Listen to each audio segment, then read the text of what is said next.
Welcome to qnawire. Okay, this problem is asking us to propose a mechanism for this reaction.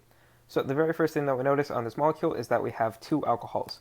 Okay, those two alcohols are each connected to carbons, and on those carbons we have identical substituents, right? We have two methyl groups on each, and then the alcohol on each of those carbons. So that means that we have a symmetrical diol.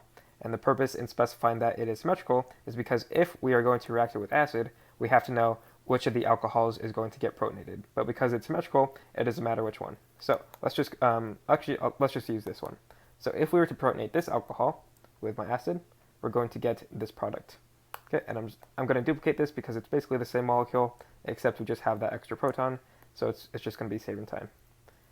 Okay, so that means that I'm going to have a extra hydrogen there, and then a positive charge on that oxygen. Okay, so if I look closely at my product that I want, I'm going to have one oxygen associated with this final product. Okay, and then if we look here, we have two oxygens. So that means that I have to get rid of one of those oxygens eventually. Okay, and because I have that positive charge on the oxygen, I know that I can actually go ahead and make that leave. Okay, so oxygen is very electronegative. It doesn't usually want to have a positive charge if it can make it either a negative charge or neutral. And in this case, if I move electrons onto this, it is going to become neutral, just water. So that's what I'm going to do. I'm going to move that water off that molecule, thereby making a positive charge on that carbon.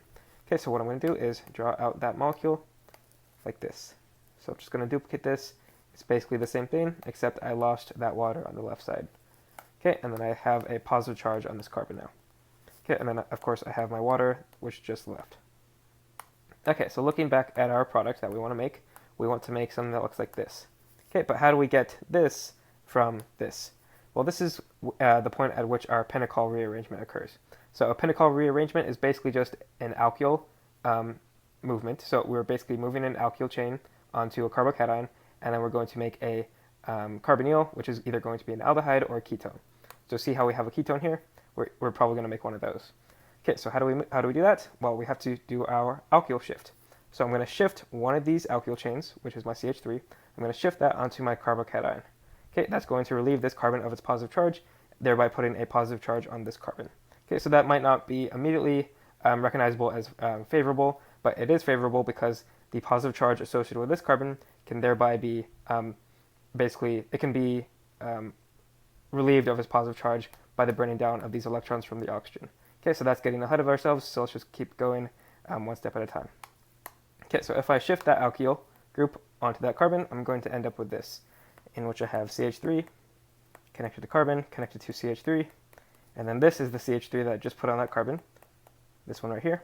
Okay, and now let's just continue. We have the connection to that carbon, we have the connection to the alcohol, and then finally the connection to the other CH3.